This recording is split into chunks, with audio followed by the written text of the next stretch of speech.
نحمده ونصلي ونسلم على رسوله الكريم أما بعد فقد قال الله تبارك وتعالى في كلامه المجيد وفرقانه الحميد فأعوذ بالله من الشيطان الرجيم بسم الله الرحمن الرحيم يا أيها الذين آمنوا إذا قمتم إلى الصلاة فاغسلوا وجوهكم وأيديكم إلى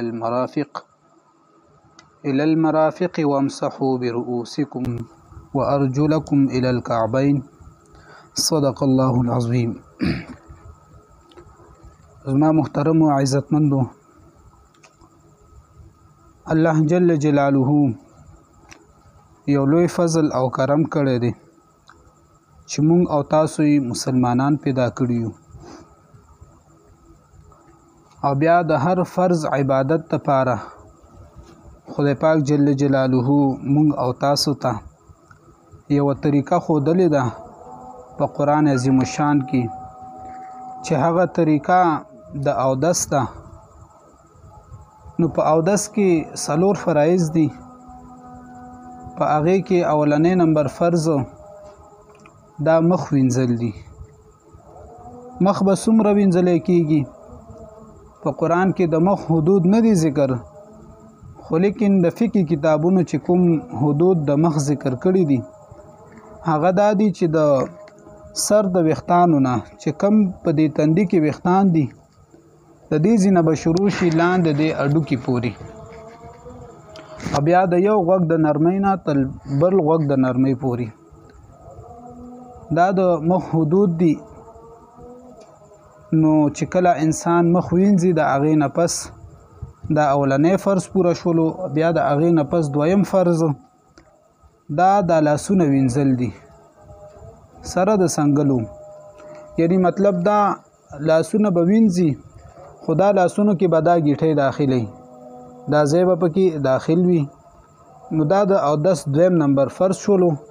نو دا به ټول لمدېږي، که دې کې یو وچ د ویښته قدر ته ځای پاتې شولو او داسې ونه شولو او دس سره د مونځ هم نه کېږي، د نور عبادات چې هغه بغیر د اودس نه کېږي نو هغه د نه قبلیږي. بیا دریم نمبر د سر مسح کول دي. سر مسح کول دا 4مه حصه دا فرض ده، و 4مه حصه به مونږ څنګه پیژنو؟ نو دا اسانه طریقه ده. دا لاس سړی راواخلي، دا د سر باندې د لون کېغوستلو، بس د 4مه حصه مسح هغه ادا کړله، او د ټول سر مسح کول دا سنت طریقه ده. نو سر مسح 4مه حصه دا فرض ده. او بل خپې وینځل دي،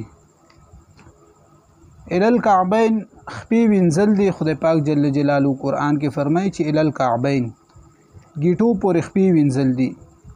علماء کرام فرمایي چې دا الالکعبین دا اله په معنی د مع سره دی، نو مع الکعبین بشي، یعنی خپې وینځل دي خو سره د ګیټو سره به دا خپې وینځي، دا ګیټۍ په دې خپو کې داخلي دي. نو دغه د اودس فرایض دي. په لنډو الفاظو سره مخ وینځل دي، هغې حدود بیان شو. همدغسې ورسره لاسونه وینځل دي سنګلو سره، دا سنګلې پکې داخلي دي، او ورسره چې کوم دی د 4مې حصې د سر مسح کول دي، او 4م نمبر دغه خپې وینځل دي خو سره د ګیټو.